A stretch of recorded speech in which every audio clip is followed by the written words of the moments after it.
Hi, good evening, viewers.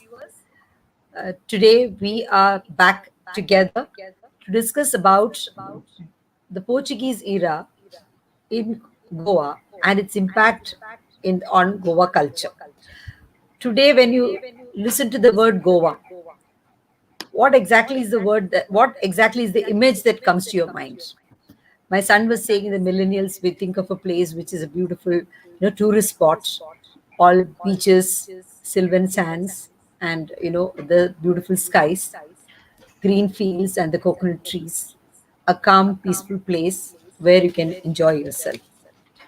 Hardly anybody is aware of that 450 years of the Portuguese rule, nor are people aware of the trials, tribulations, or rather the oppression that people have gone through in Goa. So, today we are discussing what happened in Goa during those years. Why is it important to discuss that today? How does it have a bearing on our own culture today and our understanding about our past? And why is it important? So, nobody better than Savio to discuss that. As you all know, he is the editor of Goa Chronicles. He has been here in this very same channel earlier once, and you see him all the time in Republic TV.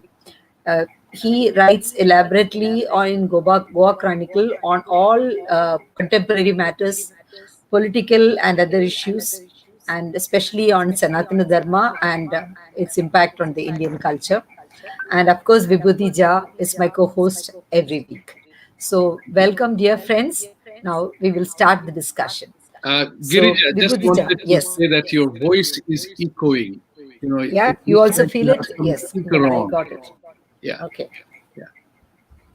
I wonder how come. Okay, maybe I'll talk to phone.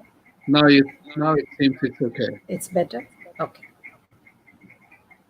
Yeah. It's okay now? No, Okay. still your voice is coming. Still it's there. Okay. I'll put off my phone then perhaps. As the saying goes, Usually I damn put. technology. Is it better now? No, Still I hear the echo. I'm hearing your voice again. Are the audience hearing any echo? Yeah.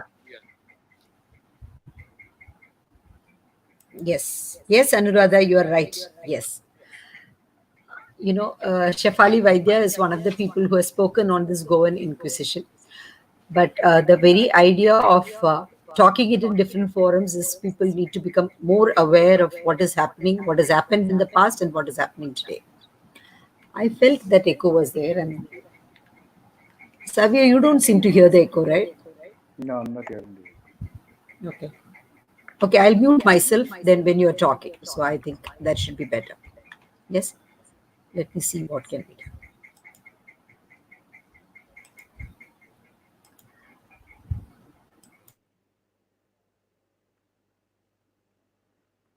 Okay. So, All the sound, the kit sound, everything is coming on your end, Girija. When you muted yourself, everything went quiet. everything went quiet. So, Yes, I saw that. Yes. so let Savio take off on the issue, and while you fix the tech. Sure. So, so Savio, it is important here, if I may just say this, that the narrative.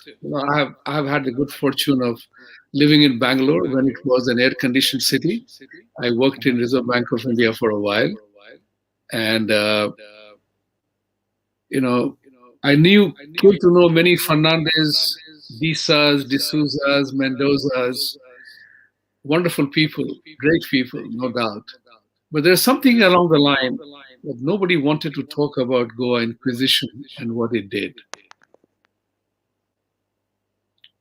Tell us more about it. Yeah, at the onset of this discussion, Vibhuti and Girija, let me very categorically state that colonization as a process is something that the world has witnessed in different parts of the world. Unfortunately for India, and unfortunately for the people of Goa, we too were a victim of colonization and a very brutal colonization by way of an inquisition, which came about many years ago simply because the Catholic Church at that point of time believed that the believers of various different religions in Goa at that point of time needed to have been converted to the Catholic faith.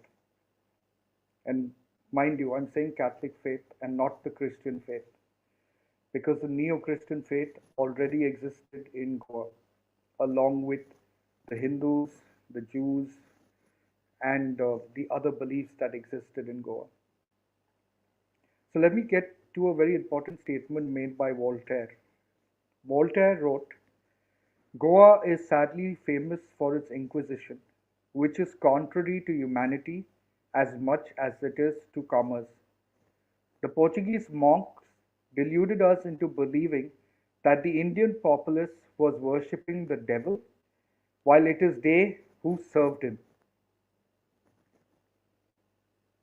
That is what Voltaire said. Now let me read to you another excerpt from a book written by Father James Broderick. He was a well-known biographer of Saint Francis Xavier, and he himself was a Jesuit priest.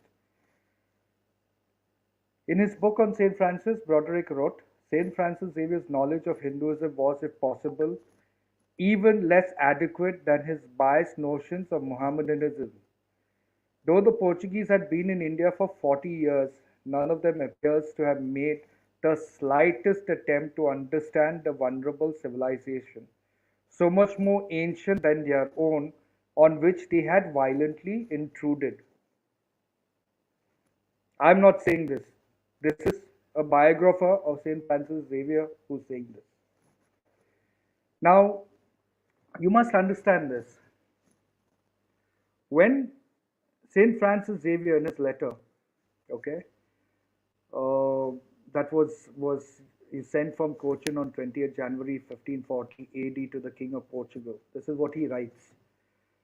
"By another route, I have written to your Highness of the great need there is in India for preachers.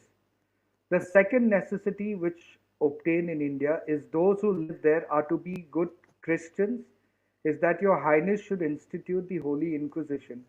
For there are so many who live according to the laws of Moses or the sect of Muhammad without the fear of God and shame before men."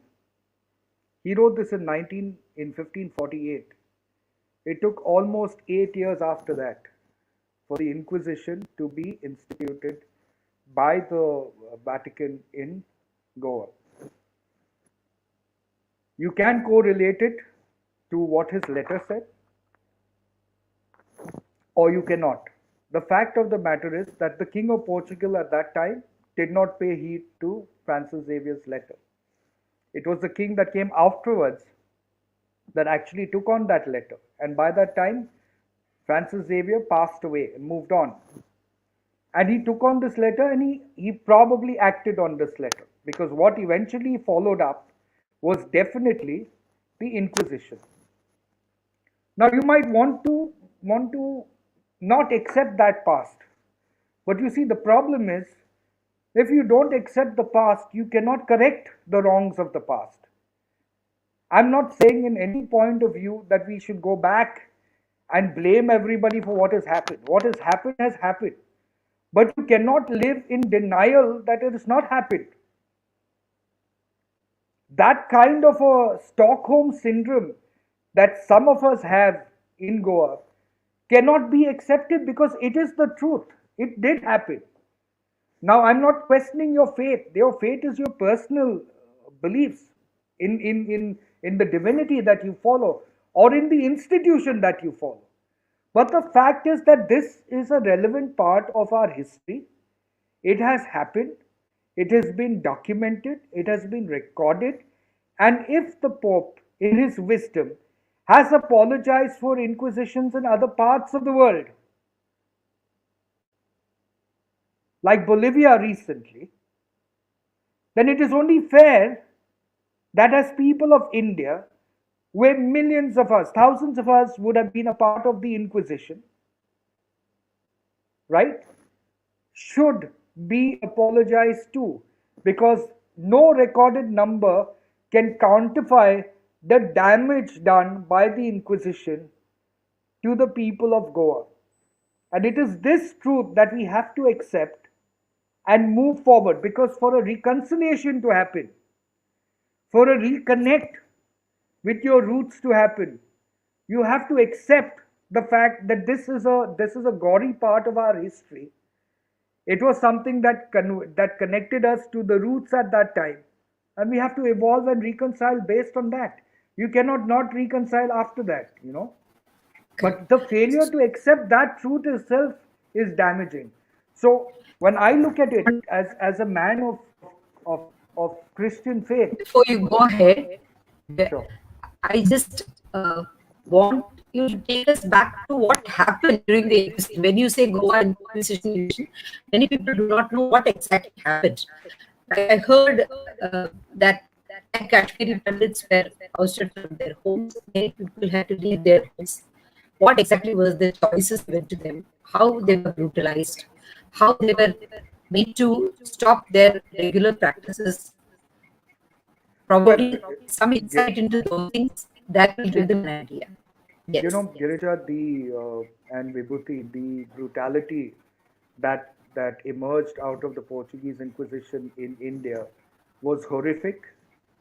It was heart-wrenching, and it was terrible, to say the least. There are so many gory details available in some of our history books that the people that believed in a particular faith, who were considered to be pagans, heretics, people who followed the sacred divinity, the sacred feminine, were all put to task in the most horrific, brutal tortures available that were done to men and women. Many fled, as you rightly said, they fled from wherever they lived, moved to other parts of India. They allowed that. You see you must understand that when the Catholic Church went about spreading its mark in different parts of the world, they used the army, they used if you remember the Spanish Inquisition and Goa with the Portuguese Inquisition, what did they do? They come in, they target the indigenous faiths and the indigenous people, and they bring God to them. Their idea of God, the Catholic Church's idea of God, that Jesus is the way. Now, interestingly, in Goa, if you read Saint Francis Xavier's letter itself, it clearly states people who already believed in the law of Moses and the Mohammedans. So he was looking at the existing people that were probably neo-Christians already, number one, who were not a part of the Catholic Church. They were Gnostic Christians that have traveled around the world, that believed in Jesus, but not in the idea of Christ and the Catholic Church. There were Jews already there who believed in the law of Moses. There were Islamists that were already there in India that believed in the laws of that were brought forth by Prophet Muhammad. So they realized that all this is in conflict to their conversions. Now, for all belief systems, Francis Xavier was a very spiritual man, a very devout man, and a zealot, to be honest. So to him, spreading the word of Christianity was his core responsibility. So they not only came to India, they went to Japan, they even tried China at some point of time, right? So he wanted to go ahead. Now in India, they were successful because they were able to beat down the people because of the strength of the army that they had, the strength of the economy that they had. So they took about almost 450 years of work. What I heard that people could not grow tulsi at home. Even by mistake, tulsi grew at their home, then they would be taken for inquisition. If they were not allowed to wear Indian costume like sari. So today when I wore sari, which I never wear, My husband was asking why. I said, if somebody tells me don't wear it, then I feel like wearing it. How can somebody tell that? That's what these people went through. The problem is not that. The problem was uh, when the inquisitions and all happened around the world, the Catholic Church were burning women as heretics. Now, the women, if you look at the world scenario of the Inquisition, there were many of them who were burned because they were heretics, considered to be heretics.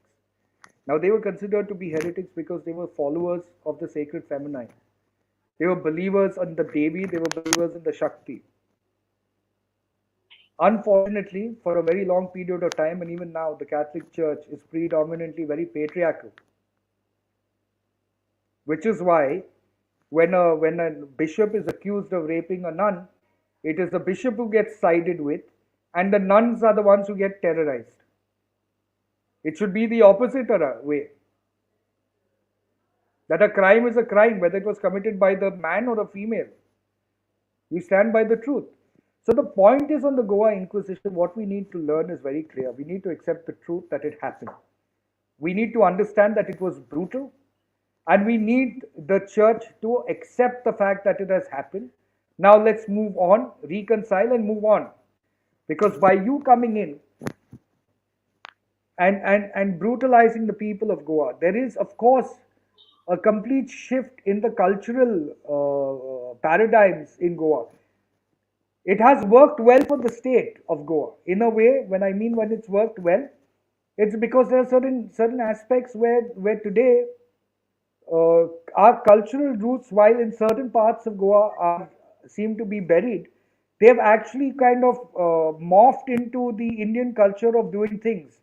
Having something like the procession of Mother Mary is very similar to the procession that we have of the village god and goddesses. So, you have these kind of cultural transmogrification that has happened with Christianity and the Sanatan Dharma principles. But I think we need to move on from here. We can't live in the past. Okay? We can't go on. Like, for example, a Hindu zealot cannot go up to a Christian and say, hey, listen, you're a Portuguese, you're from Portuguese ancestry, you need to do Gar Vapsi, and you need to change your name because you follow Christ and Christians. What difference does it make? Does anybody know what our ancestors went through in the past? What could have been the reasons for them to change? People are saying that you can take Portuguese citizenship and go. From 1961, every person who was born in Goa has the opportunity to take Portuguese citizenship irrespective of religion. If you were born before 1961, like my father was born before 1961 in Goa, his children have the right also to take citizenship because of him. Right? Now today people are saying, why are some people going to Portugal? Why are some Indians? And this is not only Christians, I think it's across the board. There are Muslims and Hindus from Goa who have taken Portuguese citizenship. On an average, almost 40 people surrender their Indian passports at the passport office in Goa in order to say that they are going ahead and taking Portuguese citizenship. Now that exodus of people is happening because there is a law that exists that gives the opportunity to the person in Goa to choose Portuguese if he wants to. Has the government worked on repealing that law? No. So we continue to be in a colonized mindset because there is a law that exists, number one. Number two, do we stop playing Lusophonia games? Do we stop playing Commonwealth games? No. In fact, we put Commonwealth Games stadiums around the country, which is supposedly then gets into a scam. But well, we pride in ourselves as being people who have been colonized. We pride ourselves in that. So my question to the people that ask me sometimes, that your name is Savio Rodrigues, you come from Goa, you of course have a Portuguese touch to your name. My father had the opportunity to take Portuguese citizenship. He hasn't. He hasn't because he has always considered himself to be an Indian. So has my mother. So has their parents. So have their parents. So just because we have a Christian name doesn't make us Portuguese. And we don't need to do any gar vapsi because we are in our own home. For one. Totally get your point, Savio.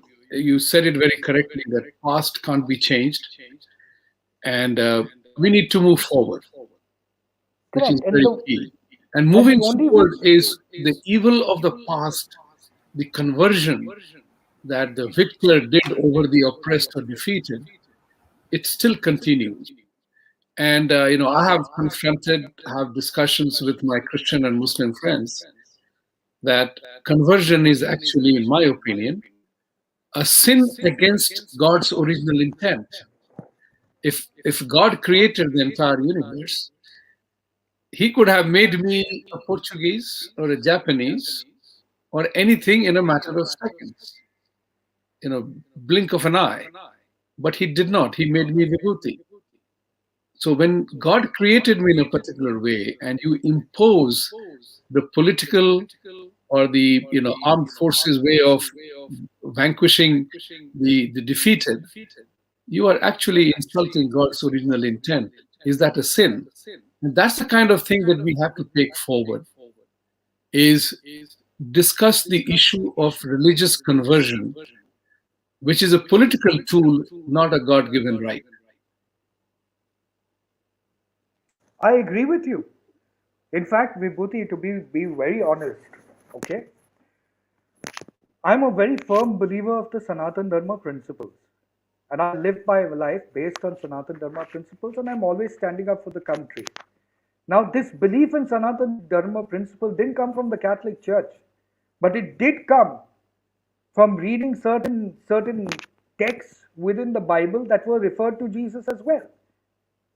For example, the entire commandment of Jesus was based on two commandments: love God with all your heart, with all your soul, and love your neighbor as yourself. How do you love God when you've never seen a God? Right? So you will only love God based on His manifestations, based on His creation. So Right. which means my first manifestation of God are my parents. The second manifestation of God is my extended family. My wife, my kids, my brothers, my sisters, my friends, the environment around me, the universe around me, that's the manifestation of God. Right? And how can I love my neighbor as myself if I don't love myself? I may be fat, I may be dark, I might be lame. I've been born special with a purpose, irrespective of how I am. Irrespective of where I am. Every human that's been born is born with a purpose, with a unique identity. That's why a DNA inside a person is very unique. And it's very rare that you get identical DNAs. Right? So that's your unique identity created by a supreme energy that we call God, or we call different names. Right. The fact of the matter is this: when somebody tells you that your God is not so important as my God, and my God is the only way for you to reach heaven or hell if you don't follow Him, right, or her, is absurd to the idea of God itself. Because if you limit God to an identity, if you limit God to an image, if you limit God to a thought or a dogma, you are actually, defiling the real energy of God, which is omnipresent, which cannot be bottled, it's beyond even reasoning. When you break an atom into finer atoms, you will get more atoms within those atoms. And then you go further, you will get more atoms. So there's always a movement happening, there's always a churning happening. So today, it's like I told somebody of the Christian faith. He asked me, Savio, what you're doing is is against our Christian beliefs, and why are you taking on the church and on various issues. So I gave him an example. I said, let's assume this is the situation, and there are two individuals. One's name is John. John is a regular Catholic church going person every Sunday, goes for confession also. But he's a womanizer, he's a wife beater, he's an alcoholic, he abuses his children, he doesn't save any money, he gambles away everything that he has done, and he's completely the worst man possible to have in society and in a family. But he goes every Sunday to church, comes out all smiling, gets blessed. Then you have another guy called Sham. Sham does not visit the temple at all. Maybe occasionally once in the year he might go to the temple. He does not abuse his wife. He treats his children with respect. He does not smoke. He does not sleep around with other women. He's a man of integrity. He's a man of character. Right? Who, when they die and go to heaven, will Jesus accept into heaven? So the guy looked at me strange and he says, why are you asking me such questions? I said, because that will define exactly what Jesus means and what you've understood by what he meant.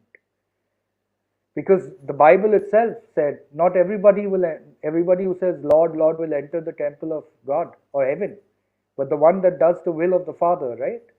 The Father in reference to God. So what is the will of God? To judge? To judge his own creation. I mean, imagine this. I have two kids, right? Cadence and Kiana. And I'm their father. Do I even have a right to judge between them who I should care more for? Would that be fair to either of them? So why would God judge his own creation by saying you are the right person to go to heaven and you will go to hell? And who made that? So religion to me has always been a pathway that brings you to the door of spirituality. The problem is many people don't open the door of spirituality. They're still walking that pathway. I'm religious, I'm here, I'm on the religion pathway. They never open the door to spirituality. When they don't open the door to spirituality, they don't understand that the core essence of spirituality is humanity. It is to find God within you and around you. And that comes so beautifully in Sanatan Dharma. So when somebody tells I need to do a garvapsi, I find it humorous because, listen, I'm at home itself.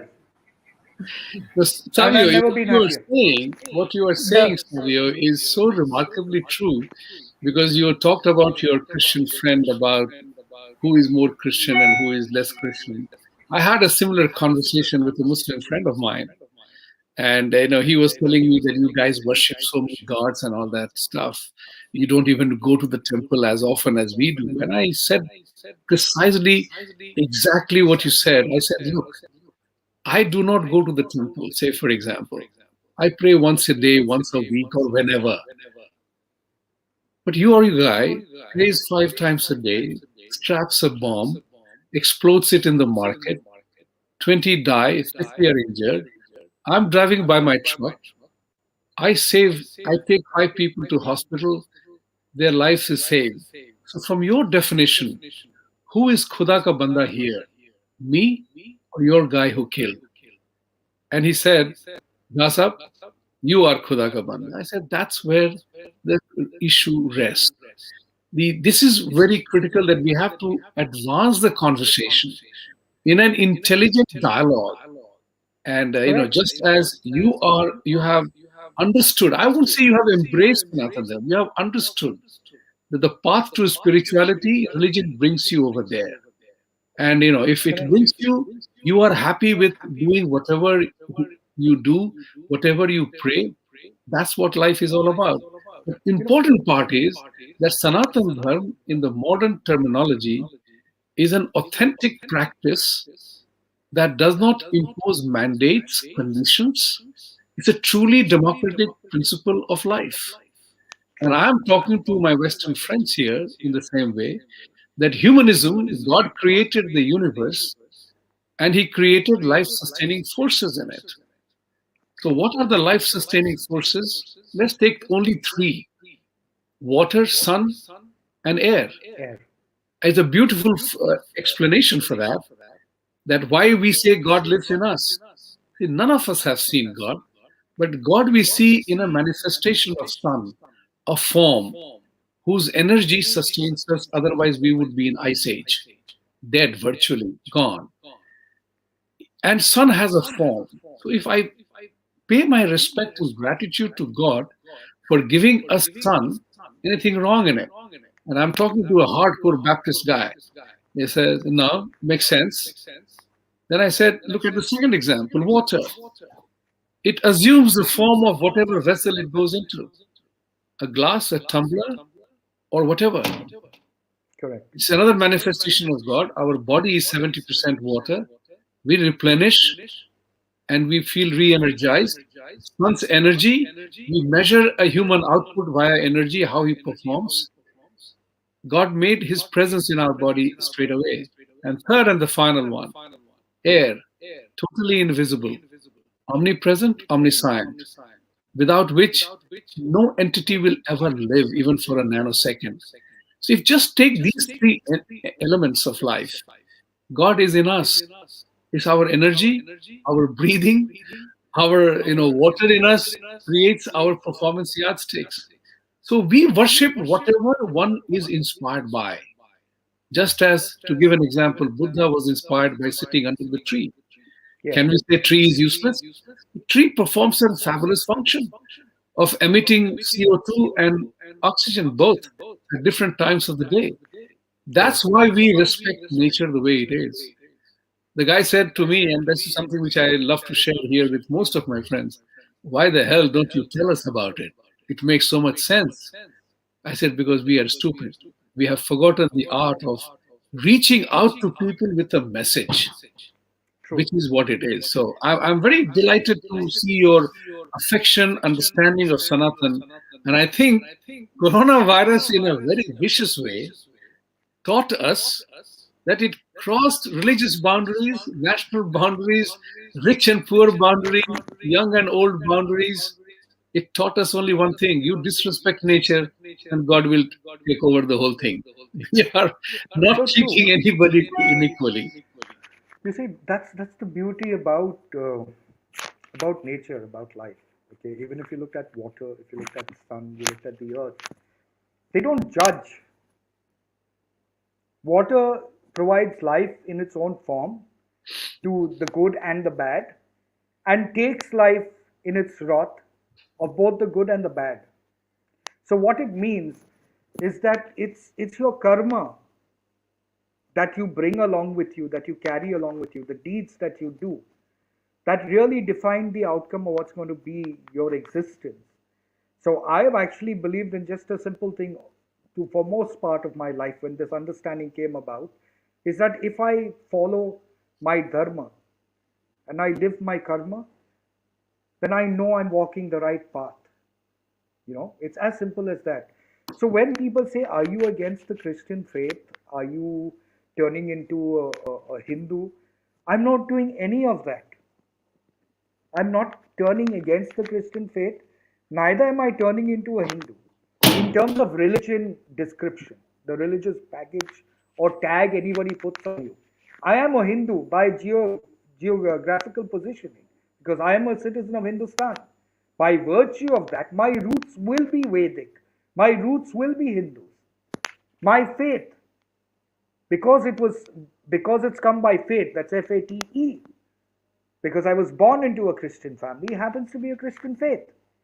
But interestingly, for me, I understood the Christian faith to be a little deeper than what you're taught or what you're made to believe. And the one thing that I learned is that I cannot judge anybody based on their religion, based on their caste, or based on whatever they believe in. If a man were to believe in a stone and it brought out the good in him, then so be it. Who am I to judge him? I will only value a person based on his actions, the good and bad of his deeds towards humanity, towards people, towards community. but not because of his faith. So today when I went to Haridwar, and I put the Trikund, tilak on my head, a, a, a pastor made a very very sad comment, which said that the Bible says that if you worship other gods, you and your generation and your children and all will be cursed. So I ignored that. And I primarily said, all I can do is pray for you, because you've not understood, number one, what that tilak stands for, and number two is the respect I'm having for that faith. I went to Haridwar, I went to the Ganges, because I believed in a cultural root that I had. It was a wonderful experience. Rishikesh was an eye-opening experience, because you're so attuned to nature in a very different spiritual way. I witnessed the Ganga Aarti, and I thought it was incredibly done. It was very beautiful. It was very very enriching. Now I do that because to me I see God everywhere. I've visited mosques. I've gone to mosques before. I've gone to Gurudwara. I visit these places because I try to understand. I'm trying to understand. I'm trying to learn on what I believe, and I've always decided that I would play a role to unite people beyond religion. Right? That's how I see my role, and I want to take the principles of Sanatan Dharma beyond India to the rest of the world. That's how I see myself, because I see India as being the beacon. I see Sanatan Dharma being the beacon of peace in a world conflicted due to religion. Right. You are So absolutely now, right, Savio, because the conflict that religion brings about, I have argued, I have talked about, and I'm delighted that you belong to the same thought process that I belong to, is that this is the time now for Sanatan Dharma to capture the imagination of the world, because people are tired of religious bigotry that goes on.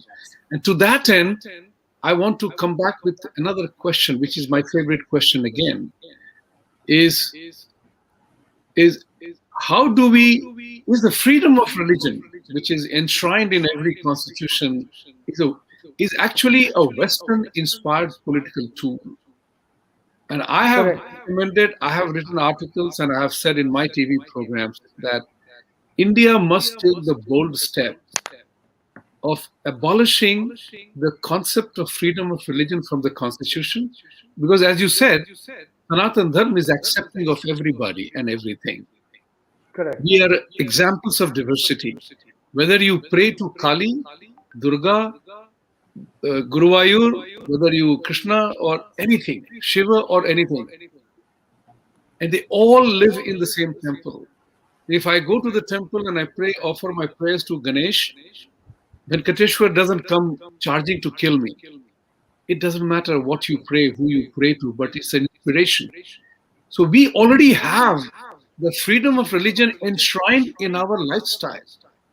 Why do we have to import and deliberately force on ourselves the concept of freedom of religion, which doesn't matter to us? Could that be a beginning point of a serious dialogue? Because religion needs a serious dialogue. It is almost, to put it mildly, it almost operates like an organized mafia, operates on Of course it does. fear and ignorance of people. But science has proven that 99 plus percentage, we are the same. You are Well, different. Vibhuti, to throw a little bit of light in what you're saying, I personally believe organized religion, or religion per se, is the cause of most of the conflicts around the world, number Yes, one. totally. And number two is spirituality. The real understanding of spirituality is the balm to soothe the conflicts caused by religion around the world. Okay? Now, if you look at the issue of conversion when it comes to India, which is a very serious issue, um, forced or coerced conversions are something I'm completely against. Yes. Simply because it is based on a principle that your God, my God is better than your God, and your God is not the right God. Number one. And I don't understand which religious person in his religious mind who's understood the purpose or the meaning of spirituality will ever Will term one God different from another God, right? But I've Yes. also understood through various research that I've done on it that a lot of it is business, Vibhuti and Girija.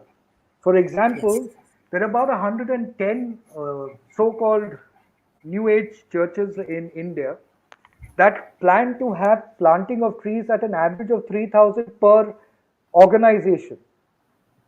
So if you multiply that into 100, you're talking about almost 35 lakhs. 30 lakhs or 3 lakhs plus, you know, churches in India.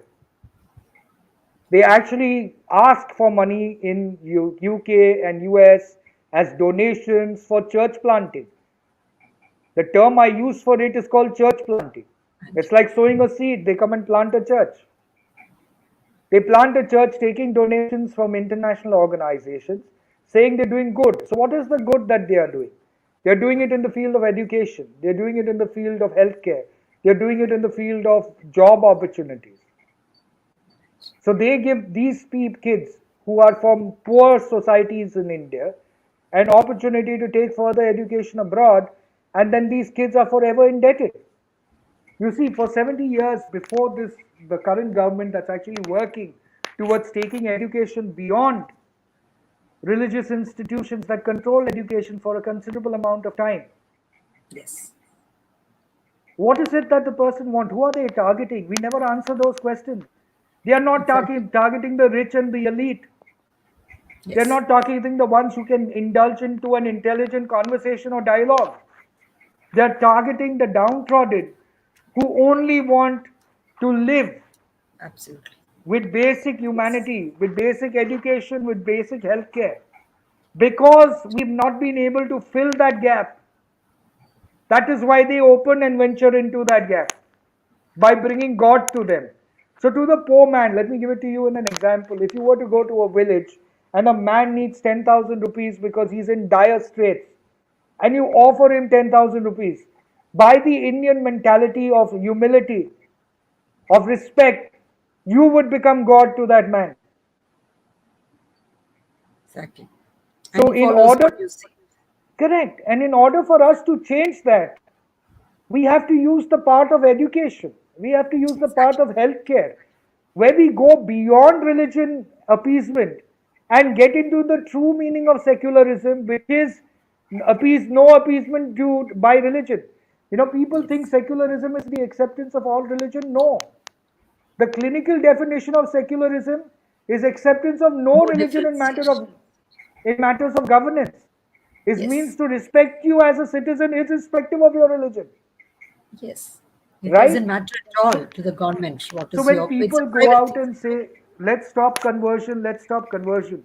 Of course, but you can't be violent, because when you be violent against them, you forget that they have an ecosystem Yes. that can make it a global issue.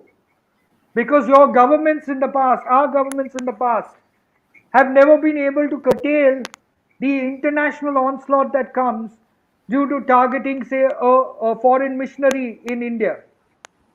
But nobody looks at the fact that he's gone around converting people for whatever reason, good or bad, as Yeah. per the law. So you need stronger laws. You need implementation of the laws against conversions. But most of all, you need to bridge the gap in the areas where the conversions are happening. So if they are Yes. going to the tribal land, why are we not going to the tribal land and providing them the same thing? Right. Absolutely. What are they giving them? 100 rupees, 500 rupees, basic education, opportunities for job. These things should have existed before. I'm not blaming them for converting the people. Out of desperation, many people do desperate things. But But we not as all conversions have taken place because of that, right? There is also conversion which take place forcibly, which is what we are talking about. Right. Yes. Force, Why are yeah. they being So one is forced? by inducement, the other is by force and fear. Both What is the these should fear? be What avoided. is the Yes. fear? There are two proselytizing religions that are present in India right Right. now. One is Christianity, the other one is Islam. Right? Yes. Christianity takes the fear route that there is only one way to get to heaven. Islam also takes the fear route that either you follow the words of the Prophet, you're not going to be in Jannat, right? Out of the two religions, both of them use their own tactics to convert. Therefore, it is important for the government to Yes. create stricter laws to stop conversions. It cannot happen with Hindus taking up arms and fighting those Yes. people who are converting, because that itself will raid. You know what do they Create want? a lot of They want repercussions. they want a situation to create communal disharmony in what is perceived to be a secular India by their definition, not the real definition of secular. So it is a conspiracy to create Of course, that an image. Yes. Okay. Yeah. a Got it. Pehelu Khan dies and there is an international outrage. The Palgar sadhus were brutally murdered by a mob in front of the police. Did you even see one article of international outrage? What was the fault of the Palgar sadhus? Can you tell me? No one has talked about it till today. But you are seeing And the videos how they were murdered. It is yes, there and it's very there clear. for everybody to see. Yes. Let's be honest. Prime Minister Modi himself did not comment on it. He has commented on the terrorist attacks internationally where people were stabbed, but he has not commented on the Palgar sadhus. For whatever reasons known to him, the fact of the matter is, when it is a minority, there is global outrage when it comes to religious minority. When it is a Hindu, nobody in India or globally cares. And that is clearly evident with the Palgar sadhus. So there is every kind of effort to provoke the Hindus to fight against the Christians or the Muslims, so that then there can be an international outreach against India. Correct.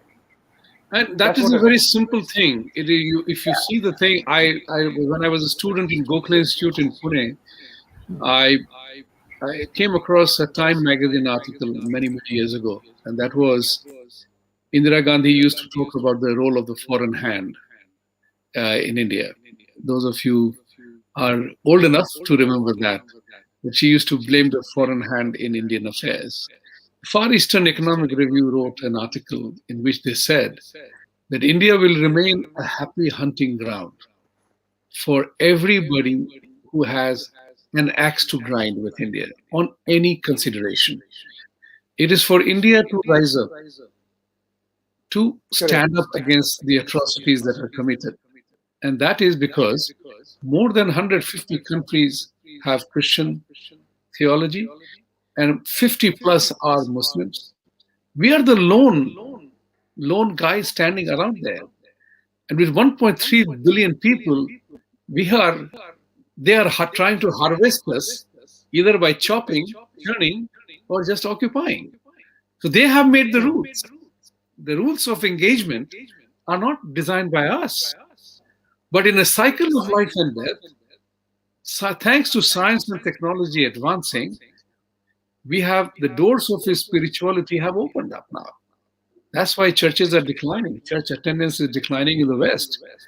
because of the simple reason that nobody blames nature for a tsunami or a 16-inch nor'easter which takes life. Nobody blames God for that, right? And True. all the religious mavericks and the magicians who say that pray to X God and Y God and miracle will happen, they are right now hiding in some den or some cave because no magic is helping against coronavirus right now, isn't it? This is the True. time for us to rise up because now I have begun to have conversation with Many people, and I became a better Hindu after coming to America. I became a better human. I became a better internationalist after coming to America because I realized there was so much good in our way of life. The people are asking, why don't you talk about it? But the important point is that they fear, like Savio had alluded to that, the path to spirituality may be via religion, but that's the true way to live. In nature, there is no discrimination. Nature doesn't discriminate. Sun's light doesn't discriminate between you and I. Other than the geographical plateau you live, the sun's rays determine whether all of us are naturally tanned, or the Western people go to a tanning machine to get tanned to look like us. So the point is very important here is that we have to become aware and alert and act on that. And the organized religion is fearing that the advances in science and technology is exposing the fear element and the ignorance element. Just as once upon a time, people believed that women were responsible for giving birth to a male child, and a cultural thing that happened, every mother would say, Mera bacha, mera beta. Now we know it's the stupid men who is responsible for gender determination of a child. So do we need to marry more than one? No reason at all. That is gone. Likewise, we all know that everybody's teeth is white. I sometimes joke with my black friends, actually. I tell them, why do you guys talking about white supremacists? God himself was a white supremacist. Otherwise, why did he make snow white and every living item on the planet Earth has white teeth? And he was also a redneck because he made everybody's blood red. So think about it in that fashion. And I must share this example, which you will like, Savio, is that I told some of the black friends of mine that you know something, it is Hinduism alone, Sanatan Dharma alone, that embraces color black. They said, what do you mean? I said, we have a goddess designated as Kali. And she's black all over, from head to toe. For a specific purpose, she was created. And one of our most favorite, entities is Krishna, and his alternate name is Shyam. Shyam means dark skin. So think about it. I didn't know that. I said, yes, exactly. So instead of converting to Islam, embrace Sanatan practices. Savio, all for you now.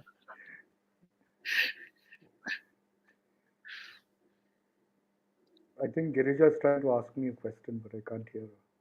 She has muted herself. Yes.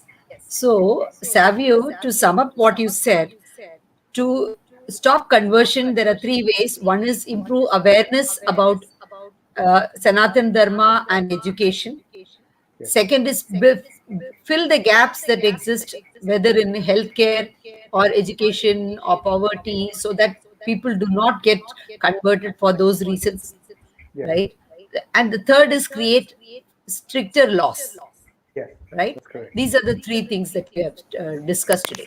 And also, I want you to discuss about why is it important that we ask that the Portuguese, or rather the church, should accept that they perpetrated these cruelties on the Goa soil, and they will not do it again, which they have done in other nations. And how can we go about it? And why is it important to do it? Because the Catholic Church itself has set an example of apologizing for the Inquisitions in other parts of the world, Bolivia being the recent.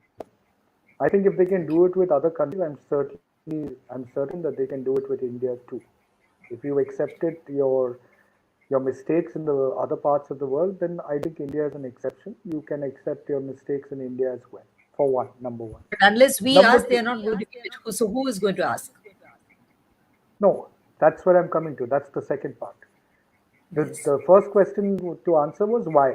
So they've already set a precedent of taking that step. Now that they have taken set a precedent, it's time for us as Indians.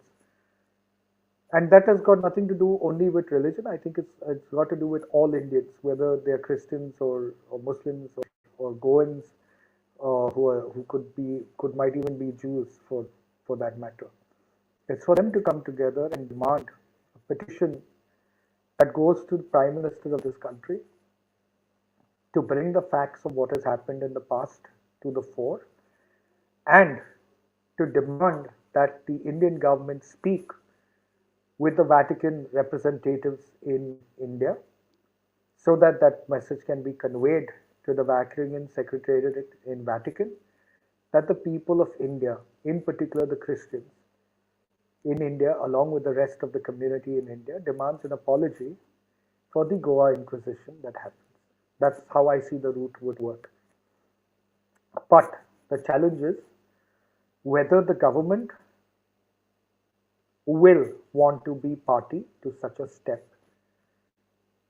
Because, like I said, if we didn't care about something as recent as the Kashmiri Pandits' exodus, I don't think anybody's going to care about anything that happened 450 years of torture and brutality in any Indian government. Right? Because the Kashmiri Pandits only now are getting some recognition. But at that time, which was in 1990, we were not a backward country. We were a pretty advanced country in our own rights. But everybody watched that brutality happening without uttering a single word.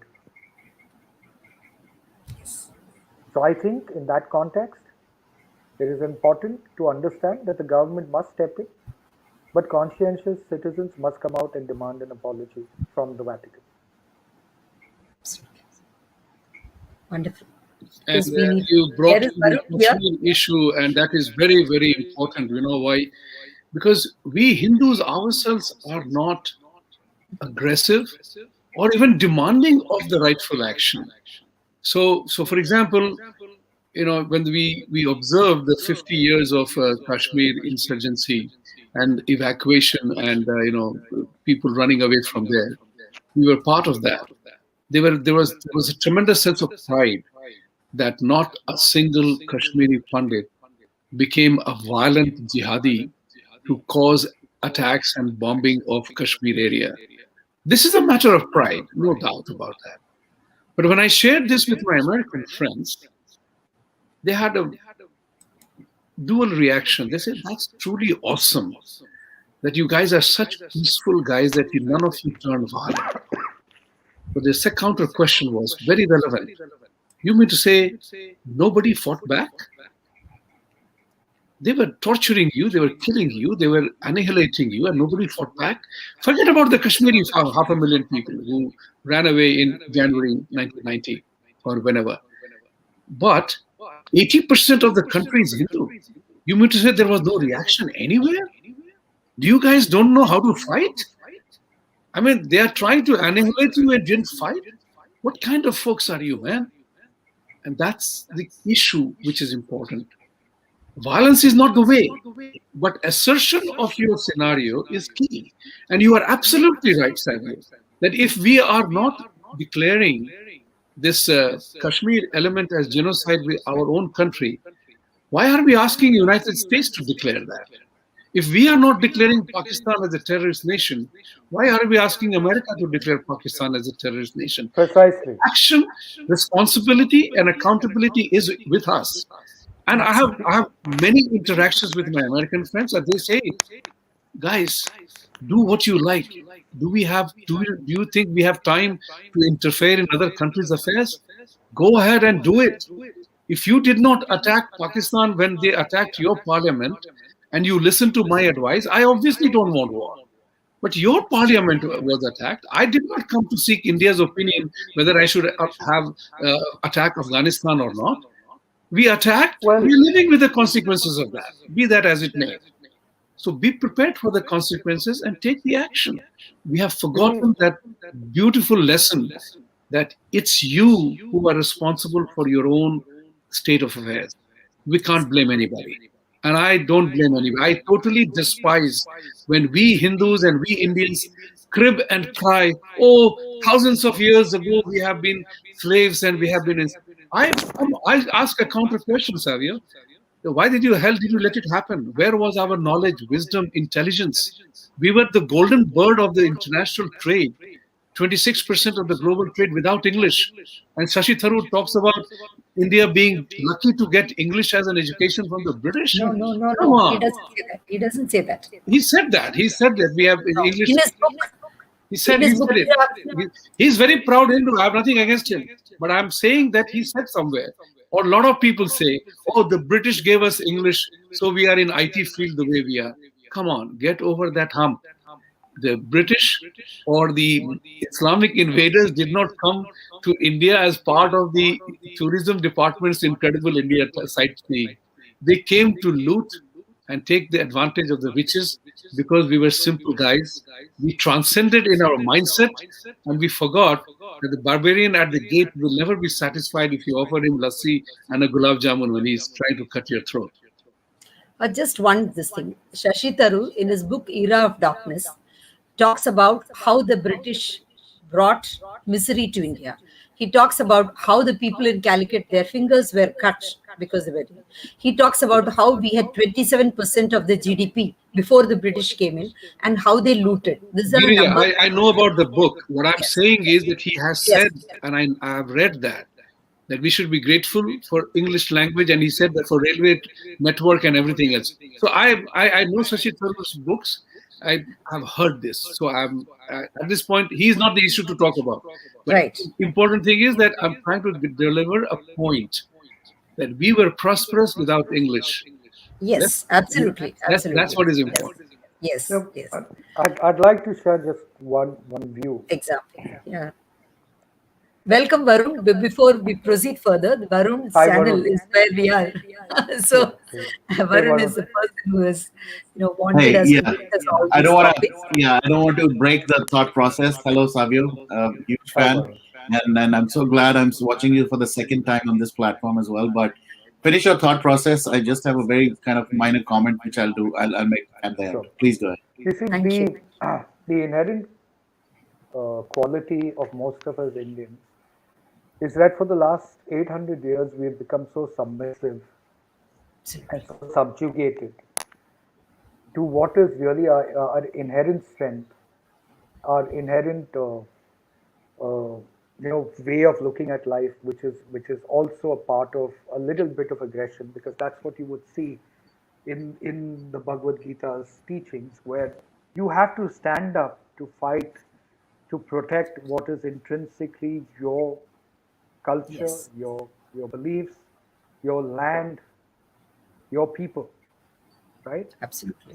Yes. Unfortunately, because of this submission mentality that we have, you see it on the road. If there's a white man walking on the road, irrespective of which part of Europe or America that he comes from, you would have us running out to him, the bakshis de do, ye le lo, all those kind of things. I've seen that happen in Goa. So there was this incident where there were these beggar children going after this foreign man, and his two other people were also there. So they were very irritating, and they, like they normally are, quite irritating when they want to beg. So in his little bit of an irritation, he managed to push the girl, and that little girl fell down. So I went to the little girl and I picked her up and I looked at her and I said, बेटी आप क्या कर रही हो? भिखारी से पैसा क्यों मांग रहे हो आप? He looked at me. So what do you say? I said, don't feel bad. I'm just stating a fact. She's a young girl. Yeah. You were inhuman to push her. I'm just telling her not to waste time asking money from beggars like you. And so don't need to react, because then you would get so much pasting over here that you would regret it. So I suggest you walk away. Right? So that's Exactly. the point. The point is, India has always been very, very powerful, but we've lost that inherent belief in ourselves. That is why we go out. Look, I'll give you a classic example in startups. We're so happy when a foreign company comes and invests so much of money in startups in India. Amazon is setting up an office plant in India. But we never think, अरे हम Amazon क्यों नहीं बना सकते यहाँ पे? हम एक Amazon क्यों नहीं कर सकते जो बाहर लेकर जा सकते हैं? हम एक Twitter क्यों नहीं बना सकते? Or even our numbers, our mathematics, which were done by our learned men, are now being branded in America, like the zero and all that. And we say, oh wow, this is foreign, this is for us, this is American. Zero or yoga or basmati or Everything. anything. Yes. Vibhutiji अब has always been saying we should have a Twitter here, and now who has come? He has हमारा been No, I saying आत्मा mean, for such सम्मान a ना, I've long said time. this on Jaipur Dialogues any number of Yes. times that it's time So for Indians such a long to time. have Yes. their own Facebook, own stuff, and own based on our own cultural the requirements. problem is Yeah. our आत्मा सम्मान Yes. Gone. is lost somewhere. Yes. ये अपना आत्मा सम्मान जो है ना, वो कहीं घूम गया है. Gum gaya hai. अरे We have एक to foreign rediscover our strengths, and that is why एक we have फॉरेनर के साथ में here. जाकर अपना पिक्चर ले लो. एक फॉरेनर डांसर आकर हिंदी मूवी में आती है, विल स्मिथ आकर नाचता है या कोई आकर नाचता है तो बड़ा हंगामा होता है. यार ये छोड़ो. Right. India is far more beautiful, far more intelligent, far more successful, far more talented Yes, right. Absolutely. Very true. than any of the foreign available people that we idolize. Absolutely. Unfortunately, we don't, but that will change. At least I hope I contribute to that in some. Yeah, it is Yes. changing. So that is the, I you can will see say that. for very Yes. sure that I'm very confident that the youth of India, that is something which I have reached out to Prime Minister Modi, saying this on the TV programs, that for the next 3 years, 2024, until we arrive there, all that he needs to focus on is to make sure that the demographic dividend is reaped fully in India. The youth of India must be fully utilized. And the demographic dividend doesn't turn into demographic burden. Correct. But that's the biggest challenge Prime Minister has going forward. Politically, he has accomplished a lot, which Sheikh Farooq Abdullah and others would have thought, Owaisi would have said, he can't change Kashmir in 100 years. He did it. The man is a karma yogi. He can do it. Now the focus has to be entirely economy. And once we have economic strength, political clout will follow. Because learn the lesson from China, it just took advantage of the West. And here, because that was one of my primary assignments to develop Indo-US businesses, I remember the day US deficit with China was $42 billion. There was a consternation in American circles. So they were asking me, just take 10% of that to India. But you remember the government of our times, or Correct. those times, they were so corrupt and evil. They told me that ये लोग जाएंगे कहाँ? इनको तो India आना ही पड़ेगा. Correct. And पैसे खाएंगे, पैसे कमाएंगे. That was the evil of the Congress Party. I began to dislike because I saw the whole operation from close quarters. I mean, that's a conversation for another day. But Savio, so great to hear you. Yeah. Thank So you. I would love to kind of chime in a little bit, even though I'm the most ignorant out of this elite panel that I have, the esteemed people here. But one comment, what I just heard even Savio make was, the youth. If you look at all the companies here in US, most of them in the Silicon Valley or in the IT domain are being led by Indians. I mean, questioning the technical knowledge or overall the business acumen of an Indian can never be done. We have people who have proved it time and again. So building up another Amazon of India, like Flipkart's been other companies who try to make it. But you're right. There are people who feel pride in having investment from these foreign companies and venture capitalists, and they feel that now they've done something big. But it should have been the other way around, wherein we, being in India, should have been funding these American multinationals. That would definitely be a differentiator. The second point that initially I thought I heard you. I hear a lot of echo today. I don't know why, Yes. but Even I'm one of the points you made earlier as well, Savio, was regarding this conversion and how this conversion is being should be regulated, or there should be stricter rules, guidelines, and if somebody is doing it, how they should be tackled more from a process perspective rather than being tackled by these lynches and all that stuff that happens. So I think That is absolutely very, very valid of you to say that. And I would love to see that happen, in the near future, because off late, what we've seen in the last couple of years has been like horrendous. I mean, whatever has happened and whatever continues to happen in our country, I think it's really, a shameful thing. And it leaves a very bad impression of the country, in front of others or Absolutely. outsiders as well. So I did take the liberty to invite Shruti as well, and she wanted to say hi and maybe also talk. So welcome, Shruti. Yes. Hi Varun, hi all. Yeah. Hey, Hi. You Shruti. know, Savio, I've been following since quite a while. I've been reading, and I was so happy to have stumbled upon someone like him who's saying the precise things that I want the youth to know. And yeah, so he saved a lot of work that I intended to do. I don't have to do it now. And just today, I wanted Savio to do a talk exactly on this. So, like he told me just yesterday that it's all preordained. So, I guess this is preordained.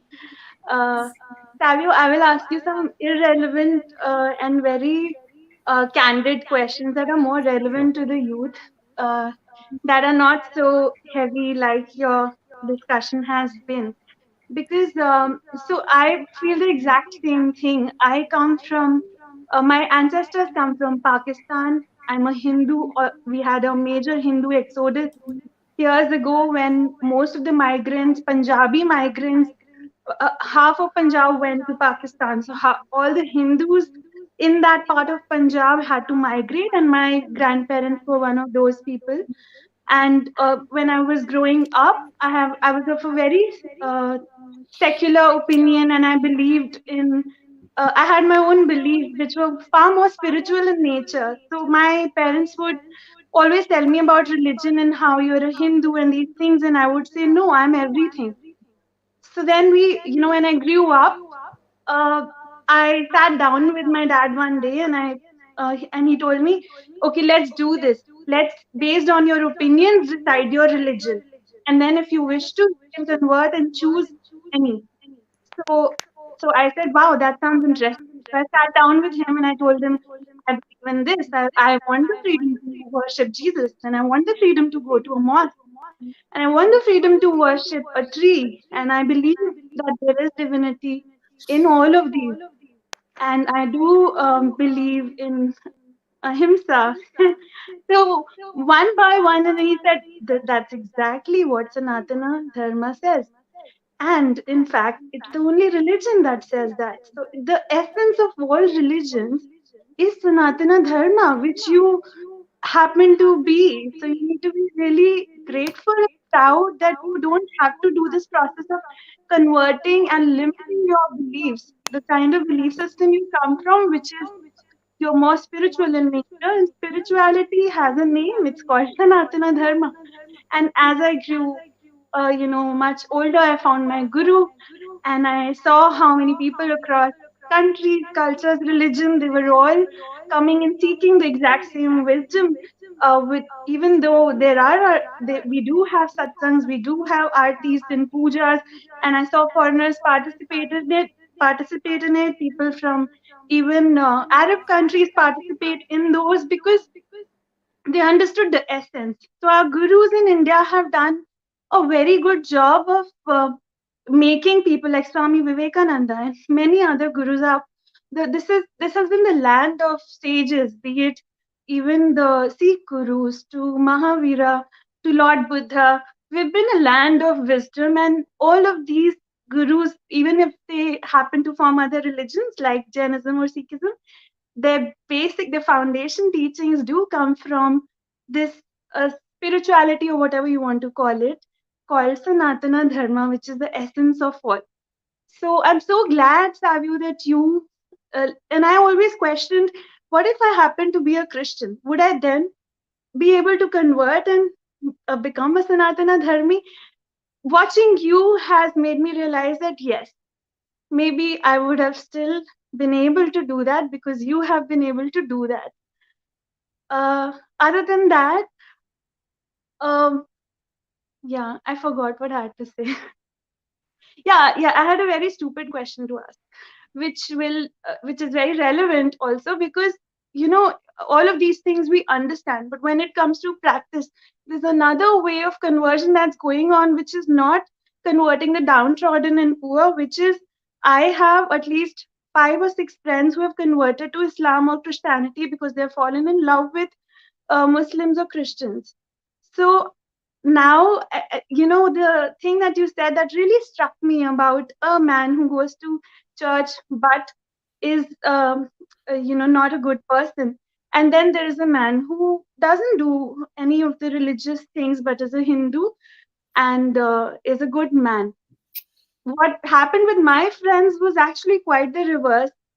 So they somehow got swayed by the Muslims and the Christians who were pretending to, be extremely loving and will allow them, and they have their way. They are, they're very charming, and then they brainwash and they give so much of support that girls do get converted because they perceive a Muslim or a Christian man somehow be far more accepting of them than a Hindu who would probably not be accepting or bring up at the time of marriage, would bring up things like, I need to ask my family, or you're from a different caste. So I was not able to say my friends. I counseled them all, but I saw one after the other, them all get married to these men, and they're not happy today. Some even divorced. But how can we counter this? Is my question.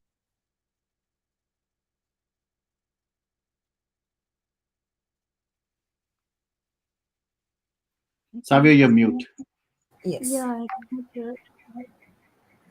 It's actually a very good question, and it needs to be addressed.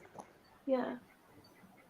They say love is blind, and sometimes love is so blind that it's religiously blind, not only color blind. It's religiously blind because that's what love is. Yeah. You know, I think a lot of it has to do with how you are in a particular family setup, and how is the kind of upbringing that you have. I'm not going to tell my kids that they cannot choose on the basis of religion if they have managed to fall in love. I'm not going to tell them to Right. do that. But I'm also going to make them aware of what are the complexities of intercaste marriages, especially with certain religious communities that are extremist in their views and in their beliefs and in their adherence to those beliefs in day-to-day life, right? So in the end, it is of course going to be their choice, and I believe my kids will make wise choices because they will be blessed by Ma Saraswati as well to make wise choices, right? And every parent is going to be worried, but we must address it. We must address it, but it cannot be addressed in a manner uh, that is aggressive enough to question the very act of love. That is when the repercussions happen much more, and that is where the rebellion happens much more, in my opinion. Okay, so let's say you were to tell a young girl, maybe she's a Hindu girl in love with a Muslim boy, and you were to be aggressive with her in her approach for that love. Being that age, being at that point of time, there's going to be a rebellion that will happen. So you're not appealing to their intellect because they are not reacting by intellect. They are reacting by the harmonial mental stimulation that's driving them towards that affair, right? It's like when a couple of years ago, uh, a very senior guy from a Hindu organization was wanting to come into Goa and try and speak against Valentine's Day and be a little aggressive as he was in Bangalore. I told a friend of his that the problem with you people is that you think aggression is going to get the youth to look the other way. The youth doesn't look that way. You can only inspire the youth. You cannot perspire the youth. Yeah. By aggression, you perspire the youth. You don't inspire them. I know youth in India, irrespective of religion, is looking at being inspired, and youths all over the world. So today, when your youth icons are Bollywood, which has absolutely no, Mm. no value system, Yeah. then you're going to expect people to make the similar kind of decisions, right? Correct. Absolutely. Right. So Yes. I think it's important for us as a country, okay, to change our icons to people who are more contributing towards nation building, irrespective of religion, that the youth of India follow. Because you see, principally, people who are sound and comfortable with their religion will marry into the same religion. People who go beyond religion, I'm not saying intercaste marriages are wrong. I'm nobody to judge that. Interreligious. Yeah, interreligious marriages, Religious intercaste marriages. marriages also. You know, I Yeah. don't know whether that's right or wrong. I'm not to judge anybody for that. But what I do know that at the end of the day, when there is a conflict based on religious principles, that conflict will find a way to affect the family at some point of time when there is strict adherence to particular principles that they follow or practices or dogma. So it's better then to be within the same community rather than go elsewhere. If you can fight it out and go beyond religion, I wish those couples the very best. You know? Because eventually love and humanity is what rules the world. But if you are slightly a religious person and you fall in any of the brackets, then it's not fair for the other person to get them to adhere to your principles. And if you don't adhere to their principles, Yes. Yeah. Then it's a That is true. conflict. Absolutely. right? I want to ask you one more question. Uh, I'm very curious. I prayed for you, and then you happened to meet the source of my prayers, my Guru himself. A few days later, I saw you with Guru Dev, and you were on live, and you had to go somewhere. I was supposed to come and ask you a question, and Varun said, no, he has to go for a meeting. He just randomly left. And I said, I know where he left. He went for a walk with my Guru Dev. I'm very curious what conversation you had with him. So if you could share something about that. Sure. Shri Ravi Raviji. Well, Shri Ravi. I think it was well. Firstly, I was grateful and I was humbled that Gurudev Sri Ravi Shankar decided to speak to me. I met him in the first day itself for about a couple of minutes, for about 15-20 Right. minutes. But the second stage before I was to leave the following day, I met him again. And we started to discuss a lot of issues that are plaguing India, from love jihad to business to need for in Atmanirbhar Bharat products in India, various other things we were talking about. And I was humbled because I was told much later after that walk that he doesn't spend much time with people so long, but he took Yeah. this considerable walk with you for almost 20-25 minutes. So there was something more in that understanding.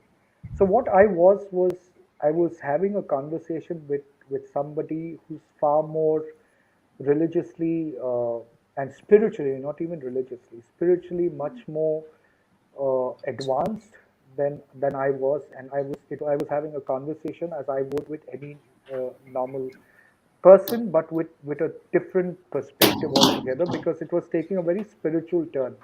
So he asked about my family, my kids, asked me to bring Oh, them wow. to the ashram, and it was actually it was a very nice conversation because I felt very humbled because um, Right. it takes a lot of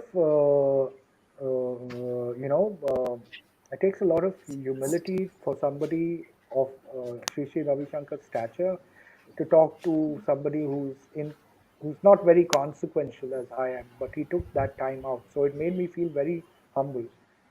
And I think I was very impressed by the work around. I'm still very impressed by what he does. I think the organization, that effort is something that comes from the heart. I'm a little disappointed with him today on the Dr. Yeah. Tedros being a part of the WFEB conference, Yeah. primarily because I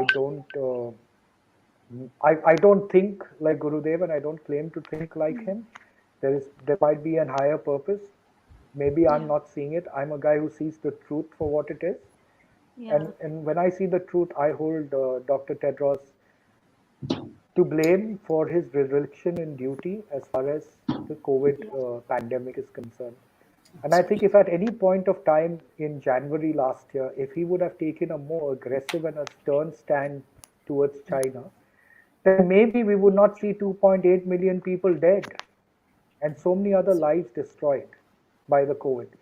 So in that context alone, without being judgmental, because I'm nobody to hate Dr. Tedros or Xi Jinping or any of them, but I'm a man who follows the truth. And for me, when truth to me is based on facts and not emotion, right? So the truth to me is, if there is any reconciliation that needs to be done with Dr. Tedros, it has to be with him telling us the truth. Yes. Because there have been so many contradictions that he has himself has made in communications that he's brought out. And that person cannot then share a stage, in my opinion, with Gurudev, Sri Ravi Shankar, and talk about regaining trust.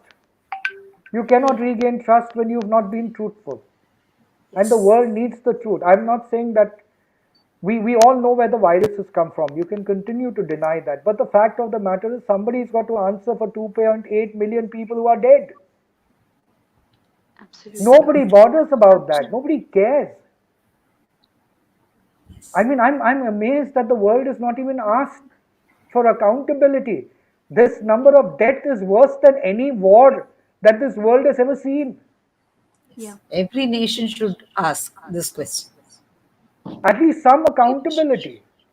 Yeah. Absolutely. Because And you had this a is, virus that destroyed what is essential. America was probably one of the most robust health systems. Vibhuti would have to agree with me, Yeah. right? Yeah. The coronavirus completely came and made an ass out of the healthcare system in the US, because Right. they witnessed as much or more suffering as we have as India. No. The United States has lost 500,000 people plus in a peacetime scenario. It's so disgusting. And the important part here is there is a call here. There is a definite call here to find out how did it happen, who did it, It should. and it's happening. But believe it or not, mainstream media is not talking about it. Nobody That's the is. sad part. There is some conspiracy here. The issue is nobody is talking about it except a few people, but it is getting aggressive. It is getting aggressive because a lot of And people have lost lives, and the political scenario here in the US is so bizarre that Biden is encouraging, and I want to say this, encouraging immigration in a very difficult time. He's putting children in schools to have live education where our own children are not able to go for that. So there is a lot of distortion happening in America at this point in time, like it or don't like it. But the call for investigation has become very strong, and people are saying that the WHO report cannot be allowed to be manipulated. But for me, it is like Mission Impossible 2. Valor of form, you have seen the virus.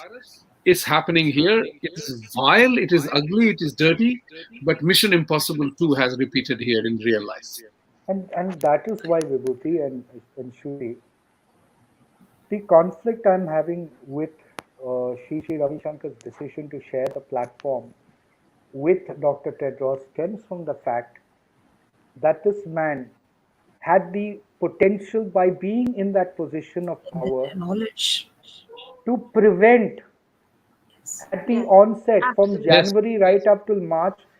There could have been better mechanisms put in place to prevent. The first and the glaring error he made was to turn against the countries that were banning travel from China. And that was the most right thing to do, because it would have been contained to China itself, and that is what his recent report is saying. The WHO investigation recent report is only saying that the outbreak has come from Wuhan city, which means everything we were saying right up from March. If you track Goa Chronicle, we've Right. probably done the most extensive writing on this man. Right from the time he was swindled by a girl,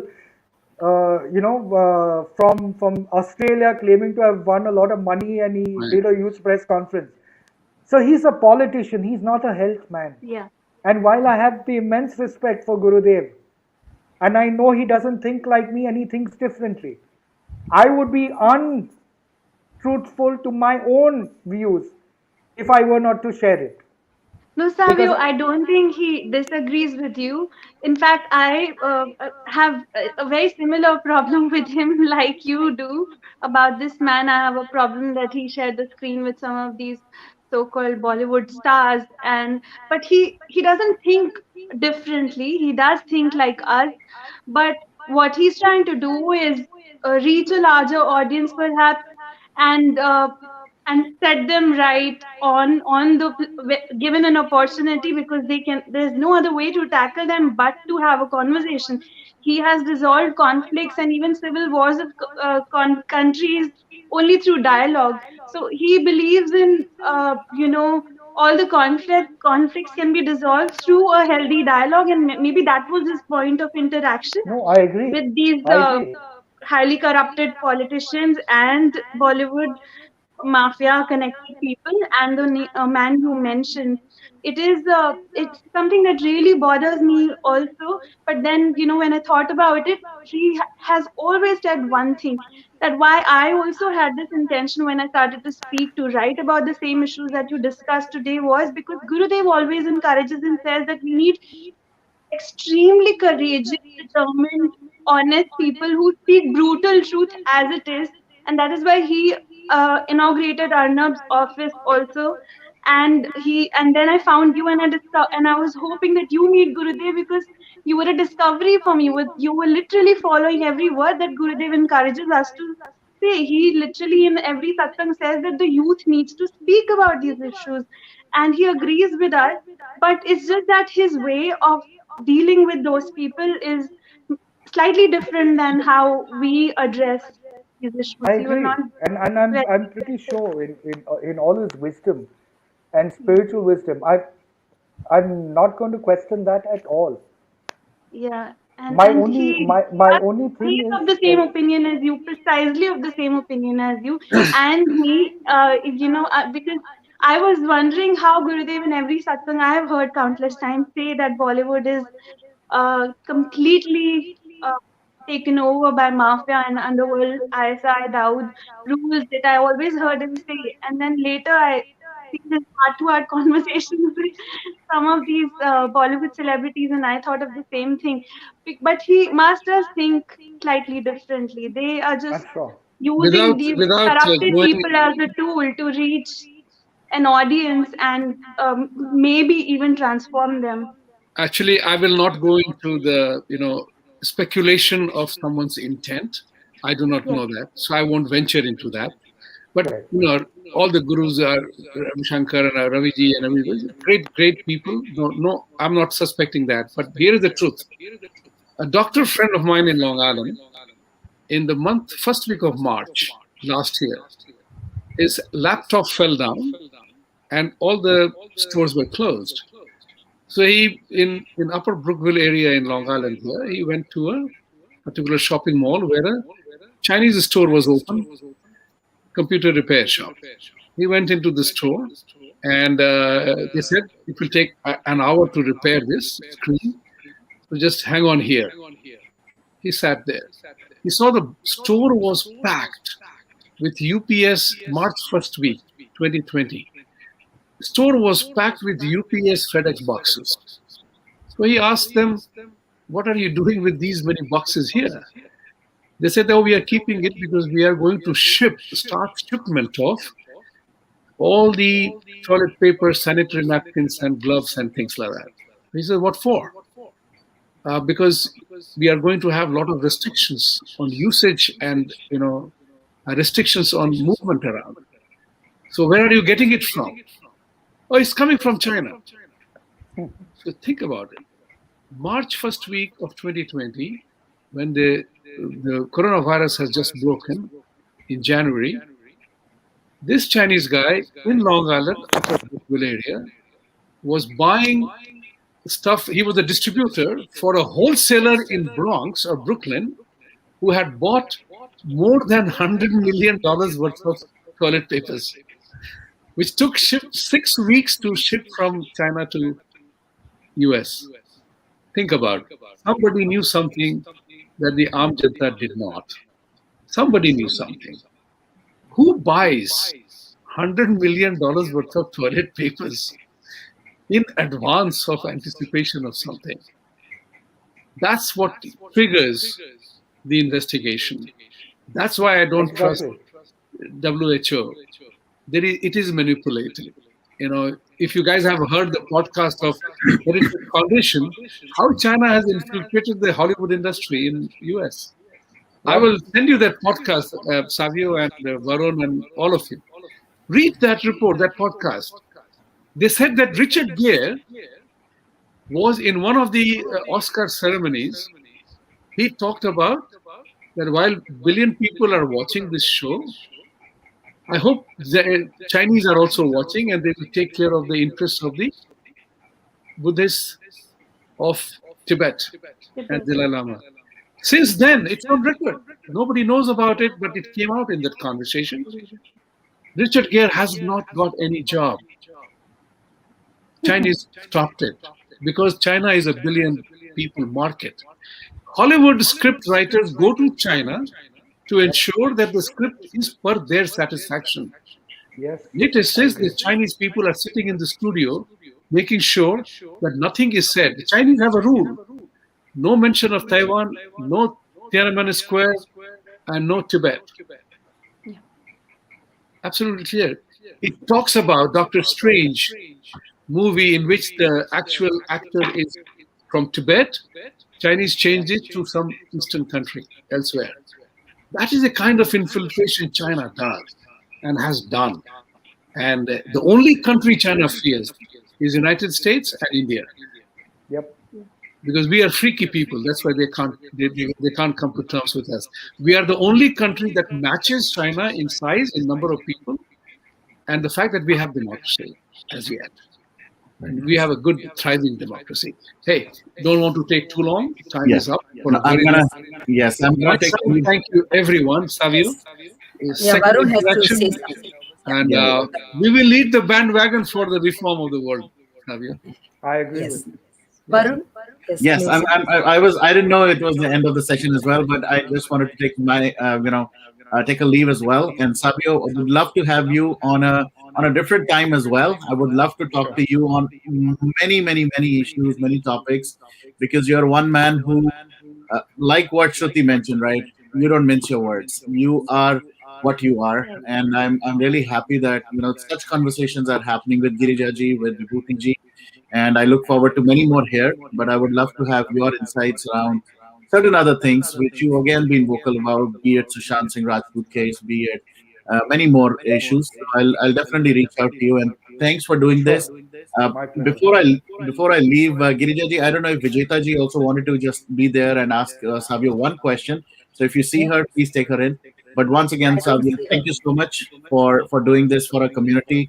We need leaders like you. We need people like you to continue to like inspire a lot of us. And like Shruti said, I'm also very intrigued and very interested in knowing more about your conversations and a lot more about your day or a couple of days at the retreat or which Shri Shakti, and I would love to know more about that as well. So we'll Sure. do some more.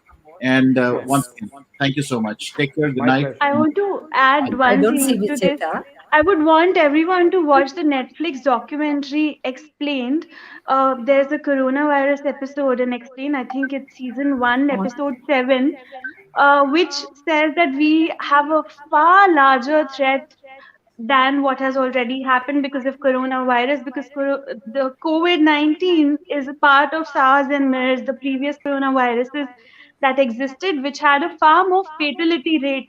Those had a 50% fatality rate, and COVID-19 has a far higher contagion rate, but a 10 or 20% fatality rate. Now, these two can be combined.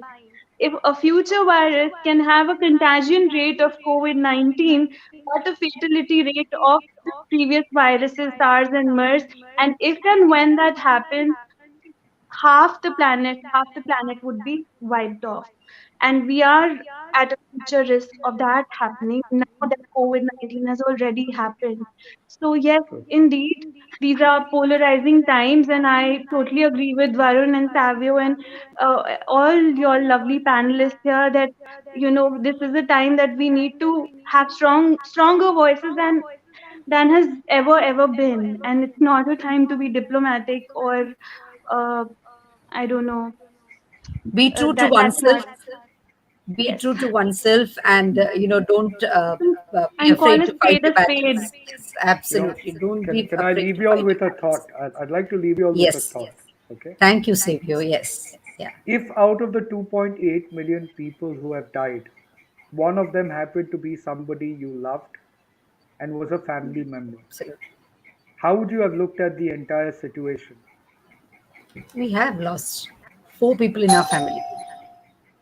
Somebody Yeah. And 38 year then old, 3-year-old child. think about It's it. too cruel. Don't we It's need too cruel. answers? Because We I can want. understand when life is taken in an accident or through bad habits, or you've gone out to a war and you fought and you've given your life for the country. I cannot understand that we wake up one day and the Yes. next day we don't know whether we're going to live or we're going to die. Every nation should fight for reparation. Correct. Now, Absolutely. somebody is We going to be should. accountable for 2.8 million deaths as on today. This is today's date. Tomorrow, that number will change. Right. And we're doing business as though nothing happened. That is what is troubling me, because what it tells me is that it's okay for a man like Dr. Tedros to share a platform with a spiritual man like Sri Ravi Shankar when 2.8 million people are dead, and we will go to that conference online and say, wow, this is such an intellectual conversation, but nobody will have the courage to ask him who's responsible for 2.8 million deaths. And that's death. Death is one aspect. What happens to the family of the people who have died? Absolutely. What is happening to the people who are suffering? Is somebody going to answer to that? We have not even asked. The only person who asked, the only person, and I don't stand by his character one bit. In my And opinion, he's probably the you've raised it at a obnoxious. very right time. So I'm hoping that he puts forward the word exactly like you did here.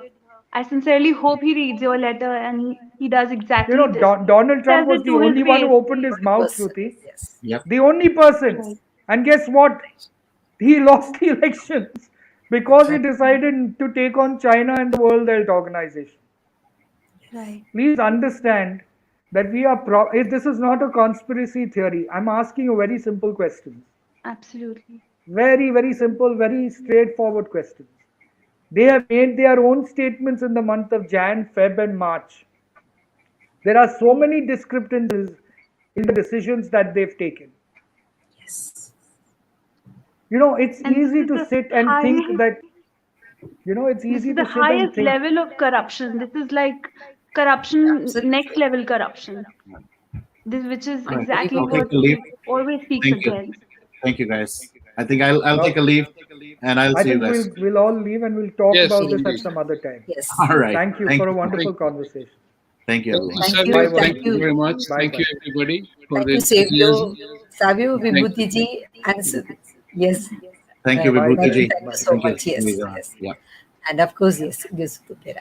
Yes. Hi. Everybody's in a hurry.